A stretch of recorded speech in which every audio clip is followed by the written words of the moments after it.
Everybody, welcome back to Newcastle Fans TV. It's finished here. Newcastle United 5, Sheffield United 1.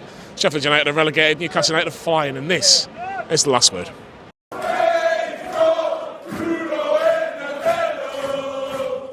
Yes, welcome back to Newcastle Fans TV. Go on, there, boys, come on!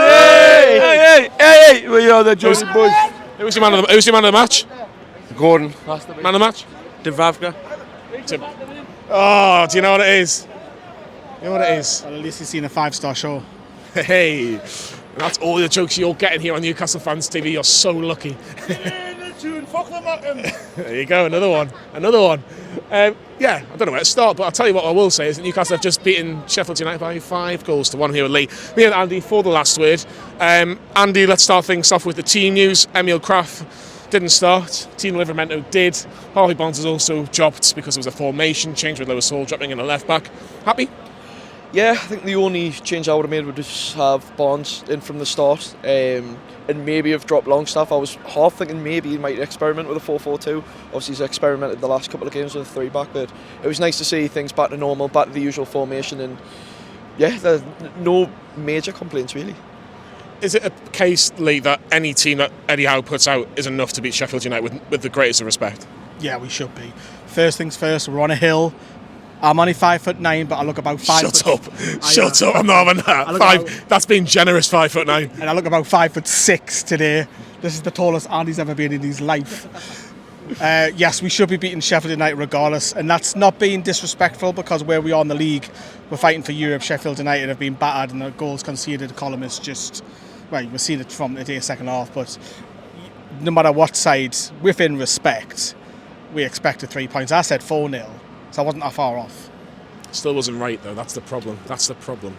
No, you got the goal deficit, right? Aye, but look, we expected it. If we didn't get 3 points today, we would have pointed questions and said, look, do we really deserve Europe if we can't go and beat Sheffield United at home?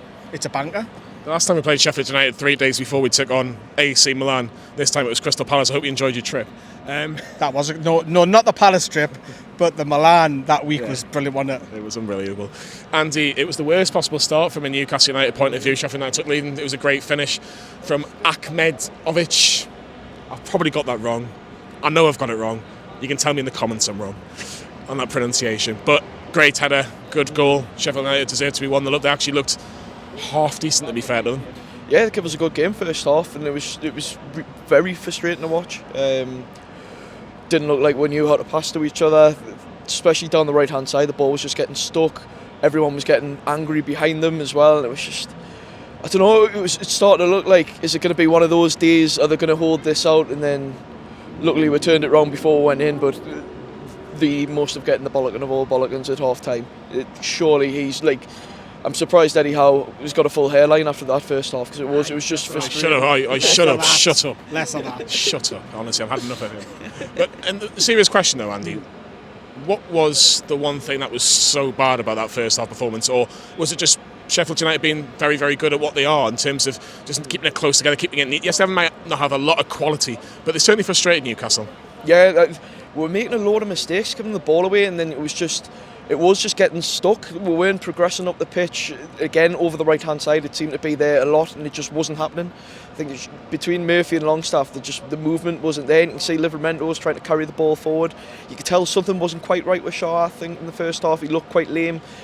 Wasn't his usual self, and it was just, I think the players were getting frustrated themselves that it wasn't happening, and they were set up well to begin with, Sheffield United, and like I've said, in the reaction, they've just fell to pieces in the second half. You're never going to see a Chris Wilder side just go, there you go, Newcastle, there's 3 points and there's so many goals. You've got to work for it. And I will say, in terms of being from a Sheffield United point of view, it could have been 2-0 if it wasn't for Dan Burn. 3 times he really made it difficult. Ben Barrett and Diaz probably had the best opportunity where he rounds Martin Dubravka. I know this is at 1-1 and we'll touch about the goal in a second, but it could have been more for Sheffield United if it wasn't for Dan Burn in particular. That statement I said of you up there, the game of 2 halves, is an understatement for this, because we were shocking. We were awful. We had no protection from the midfield. It's not the first time I've said this. Sean Longstaff needs to come out that side. He's not good enough. His form is just off completely. And it sounds like I'm getting picking on him again, but Anderson wasn't great either today, and everyone sings Anderson's praises. Those two in particular were not fantastic today, and that was the same in midweek as well. Yes, you can argue about the Longstaff penalty, was it not, but overall the display hasn't been great from those two the last 2 games. I think we are very, very lucky just to go in and equalise at half time, because we're getting ripped apart. Fabian Schär looked like he was carrying something, and obviously crap was about to come on, and Schär's wigging no, and who's making the calls here on the medical team? Is it Eddie Howe? Don't start that again. I know, but it's like we've got a problem there, because Fabian Schär's thinking, right, no, I'll play on. Luckily that didn't cost the second goal, but you're all right. I'm going on a tangent, but if it wasn't because of Dan Burn, we would have been 3-1 doing, because he's the block and the goal line clearance. Just to pick up on the Sean Longstaff point, was anybody on the bench that you could have really put on today? That's the problem. Because are you really going to play Lewis Hall there or Matt Ritchie there? Because is that help solving the problem? No, but because of the injuries, he's having to play. But if everybody's fit, I'd take him out the fire line for a few games, because he's off the ball. If we didn't score on the players right now, for me, this season, we wouldn't get more than a 4-5. He's been possibly the worst centre midfielder this season. Interesting comments, interesting thoughts. Get your comments in the comment section below about the midfield conundrum, if you like.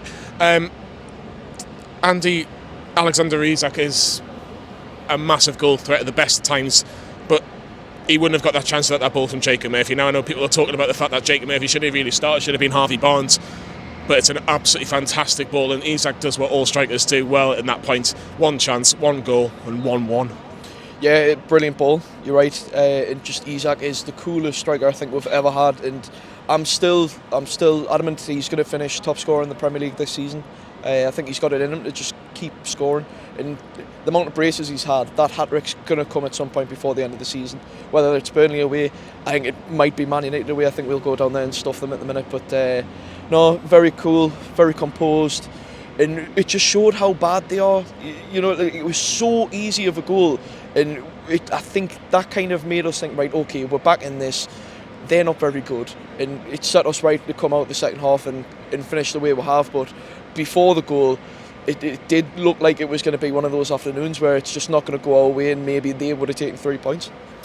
It could have easily been that way, but second half started late, and it was an absolute fantastic second half for Newcastle. Let's be honest. Before we get on, the Newcastle, they nearly scored again, by the way, from the kick-off in the second half. Yeah, I know. It's just, again, this is the defence. There's probably been about 16, 17 different types of defence this season, but we haven't managed to get that consistent 4 from last season for too many games, and it's not going to be that case for a long, long time, particularly with Sven Botman being out for such a long time, and of course Jamal Lascelles as well. Maybe Fabian Schär, depends how serious. I don't think it is serious, but no, I don't think. Crossed. Fingers crossed. But second half, it seemed like Eddie Howe gave him a bollock, and rightly so. You know, it wasn't great first half, and that's putting it bluntly. Let's be honest, but it was a different Newcastle United, particularly for the first 20-25 minutes of that second half. And Newcastle, after 53 minutes, made it 2-1 from Bruno Guimaraes. There's been a lot of noise this week about that £100 million release clause. It's a great diving header, and it put Newcastle 2-1 up from Anthony Gordon's free kick. And you felt as soon as Newcastle went ahead, they'd be comfortable. I love the fact he just grabbed the flag and just stood there, didn't he? That's going to be pictured all over the night. I haven't even seen social media. I know that's just going to be. What does that mean? I think it's a Bruno day. And there's a little bit in the message, and I've seen the message back about the 2 Brazilians, where they come from. But let's be honest, the message was for Bruno, really, because of the situation. It's interesting that the club put that out, saying that he's got that release clause. It's basically come and buy him now, or your opportunity's gone. That kind of message, because we'll have 100 million in cash. I don't want to sell him. He's a talent. He's elite, or he's just underneath that bracket, because without him, we don't tick. And the other 2 centre midfielders are just nowhere near his calibre at the minute, and now the 2 local lads. But yeah, 2-1 up was a great time to score, because their heads are down. They know they're going down if results don't go their way, if they lose, and etc. Fantastic moment. He's just taking it in, and he Nars the Gallagher just love him, and he's just stood there. And he's embracing it. I think the fans are embracing him. Player scan's nuts. Bruno. It was a moment like, that's class, that. And obviously, you know, you want him to stay in course with it. We do, and again, it's a debate which we're going to mention the second half of the last week, because I want to get Andy's view on it as well.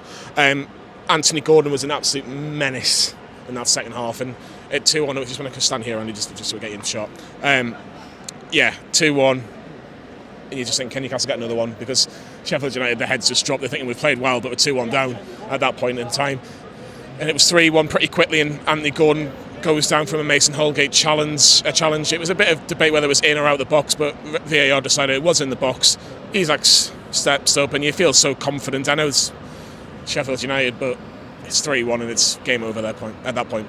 Yeah, Gordon was brilliant, and he's probably unlucky himself not to at least get one. I mean, when he nearly went round the keeper, he just fell over, I think. But yeah, the challenge went, and it was right in front of me, and I just thought, it's so close to like the edge of the box. You know what's going to happen here. You know what our luck's been like with for most part of this season. But no, finally came to the decision after a little while, and just Isak's, I think, probably the coolest penalty taker I've ever seen. Just there's no doubts when he steps up. You know it's going in the back of the net, and just him again ran over straight away, loving it. And it's great to see like these players, they do want to be here, and I think I'm not worried about this release clause with Bruno, you know. But no, Isak just looks like he's having the time of his life at the minute, and I'm honestly, he will finish top goal scorer this season.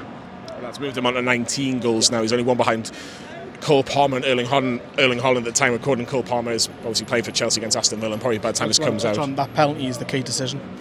A bit like it was midweek, because that kills the game. Sheffield United only scoring 2 more goals. That was key. It was massively. It was 4-1 pretty much straight after a corner, which didn't get dealt with.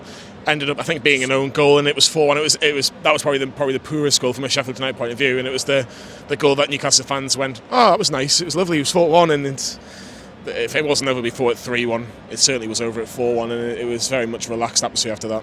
Story of Sheffield United season. Look, it's comical.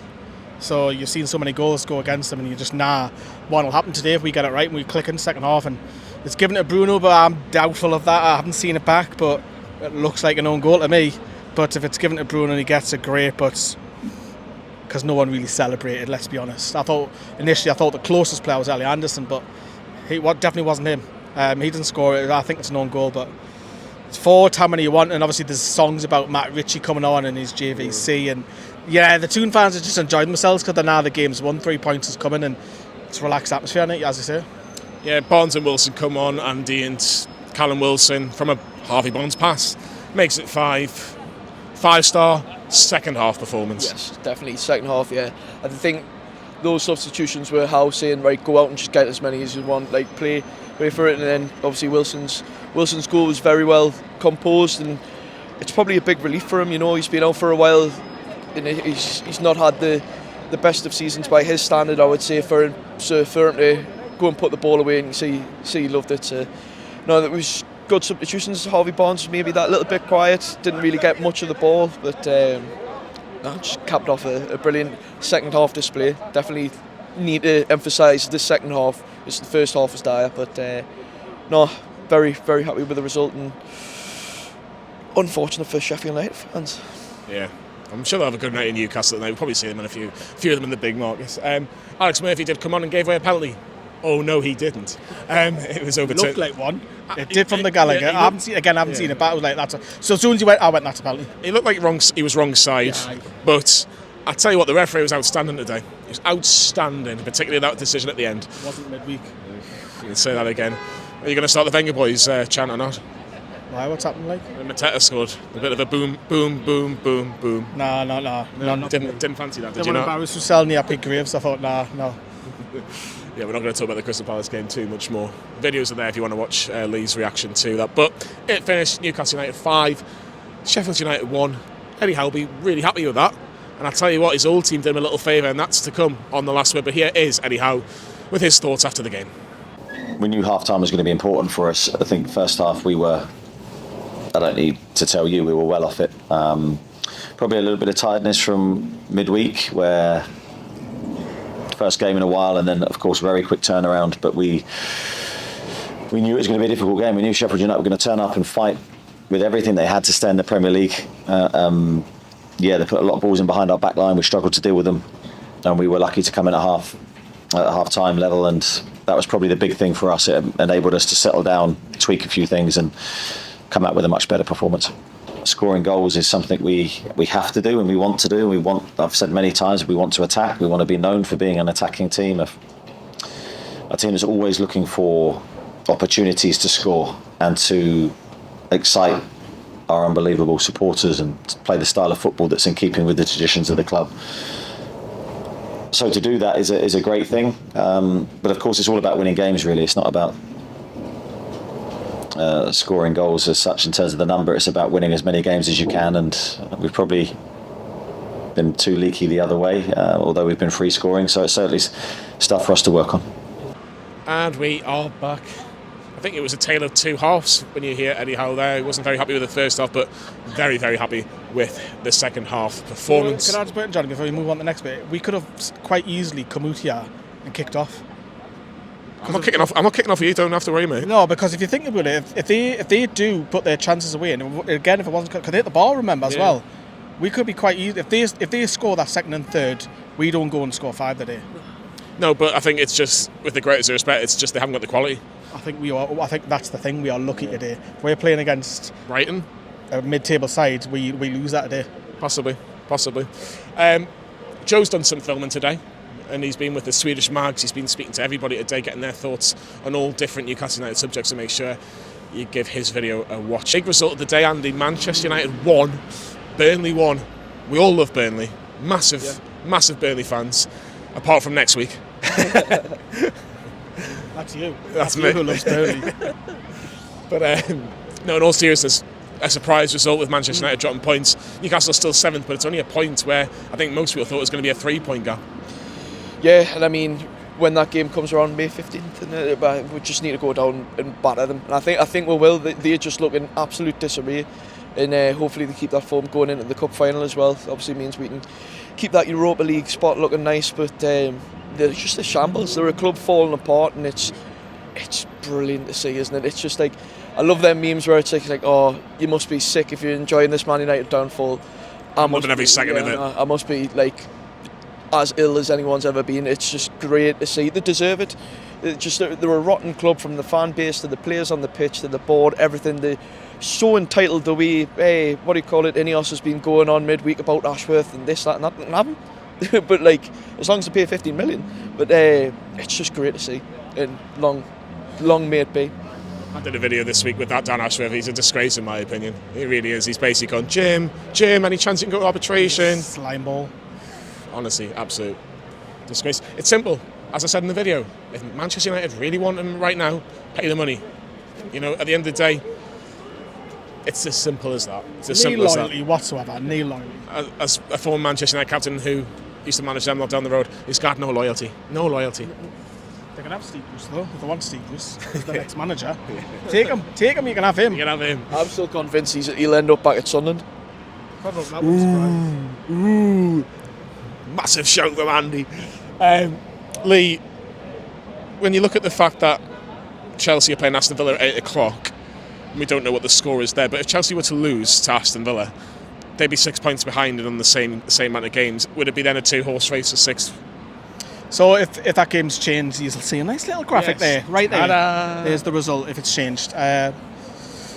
It's still open, I think. I think us going on a little... I said this weeks ago, didn't I? Wolves went on the run and went above where anybody puts a run, we'll go and get it. And if we... we asked for Sheffield United at home. I mean, you got the win eventually. Made it tough, but... Right, if I said to you, Johnny, who do we play next? Burnley. Away. Great. Fantastic. We should go and get 3 points now. I know it's easier said than done. Burnley is a tougher game, slightly, and it is away from home. But again, you expect because where we're on the league, to go and get 3 points, and that's not a given. But it might not even need a win at Old Trafford, because if we're ahead of Man United, if we keep them underneath, they've got bigger fish to fry, and if they win the FA Cup, they qualify automatically. So it's not done, but there's a few people just a few weeks ago saying the season's done. Look at them now, we're not. Manchester United's last 5 games. No, 5 games. Is it 4 games now? 4 games. Crystal Palace, Newcastle, Brighton, and who was the other one? How do you know that? Because I've seen it this morning on Sky Sports News. Who was it? Crystal Palace is one. Brighton is another one. You've been speaking Newcastle. Essex fan or something. Who was it?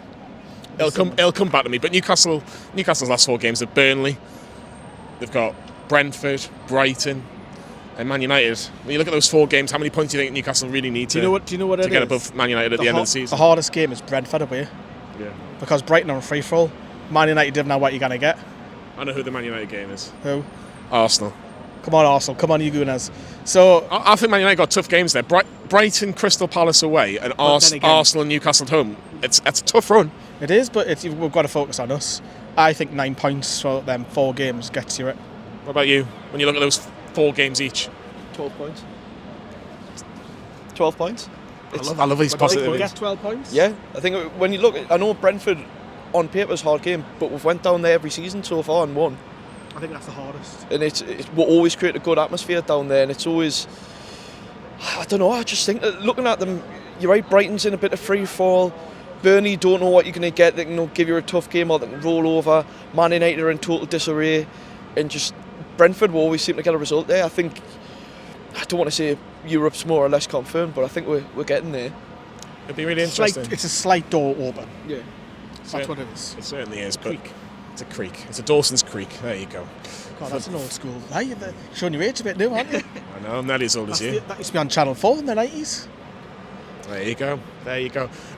Finally, I want to talk about Bruno Guimaraes, £100 million. I know you've had your little bit of a say on that, but Andy, are you concerned that he might go, or is it very, very, very smart from the club because it does work well with the PSR rules that are still just about still there? Look at that celebration today, man. Is he going anywhere? He loves this club more than we bloody love him, man.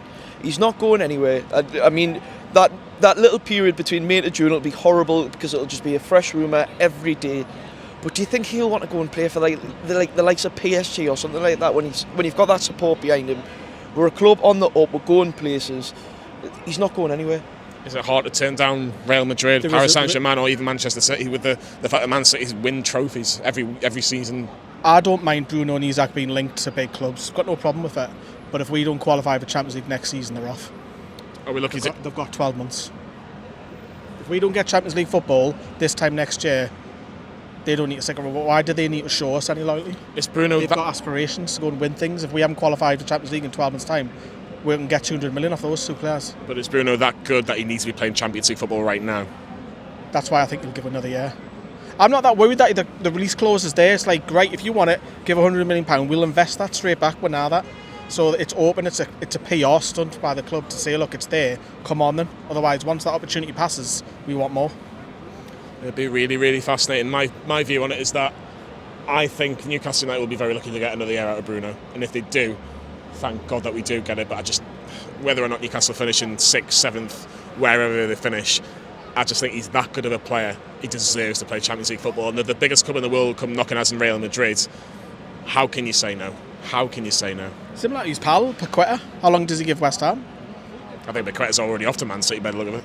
Possibly. I mean, it was nearly done, 6 months ago, 9 months ago. Be very, very interesting. Get your thoughts on this. It's a really, really interesting point. Just finally on today's game, man of the match. Ooh. Bruno. I'm going to say Dan Burn. Because without Dan Burn, we don't win that game. Anthony Gordon for me. I thought he was outstanding in the second half in particular. Gets an assist for the second goal, wins it for the third goal, and gets half an assist for the fourth goal. That's what he does on a weekly basis. Get in your comments below.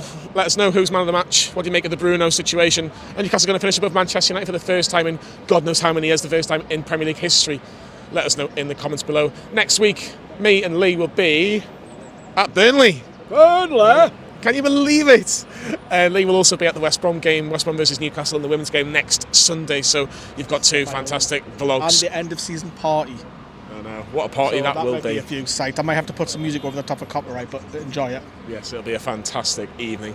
But yeah, we'll leave it here. It's been a fantastic Saturday afternoon. 3 o'clock kick-off. Newcastle have won a game of football and we move on to Burnley next week. You are so lucky to be watching this right now. Like and subscribe to Newcastle Fans TV from me, Andy and Lee. We'll see you all very soon.